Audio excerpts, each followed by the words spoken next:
नमस्कार, मराठी गडवामध्ये आपलं मनपूर्वक स्वागत। आज आपण बघणार आहोत कारळ्याची चटणी। महाराष्ट्रात आवर्जून केली जाणारी ही चटणी आहे।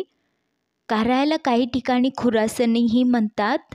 कारळे हे एक तेलजन्य बी आहे। त्यापासून केली जाणारी कारळ्याची चटणी आपल्या आरोग्यासाठी खूप चांगली असते। खास करून हिला हिवाळ्यात केली जाते।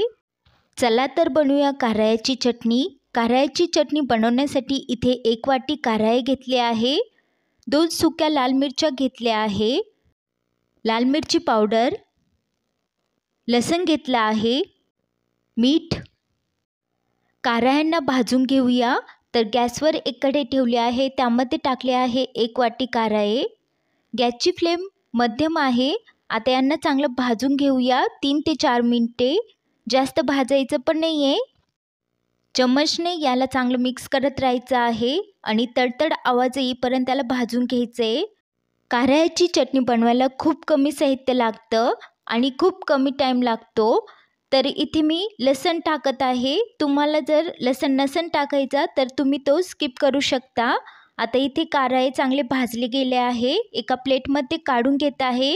यांना थंड होऊ देऊया। कारळे खाल्ल्याने आपल्या हाडांचे आरोग्य चांगले राहते। त्वचा आणि केसांसाठीही कारळे खाणे फायदेशीर ठरते। कारळे थंड झाले आहे, चटणी बनवून घेऊया। 2 सुक्या लाल मिरच्या घेतल्या आहे। मिक्सरच्या भांड्यात त्यांना तुकडे करून टाकत आहे। मिक्सरचं झाकण लावून यांना फिरवून घेऊया। आता यामध्ये टाकूया भाजलेले कारळे। यामध्ये टाकणार आहोत लसूण। यात टाकूया मीठ चवीनुसार। मी ते अर्धा चमचा टाकत आहे, तुम्ही तुमच्या चवीनुसार टाका। झाकण लावून फिरवून घेऊया। झाकण उघडलं आहे मी। तर इथे मी लाल मिरची पावडर टाकत आहे अर्धा चमचा। झाकण लावून पुन्हा एकदा फिरवून घेऊया।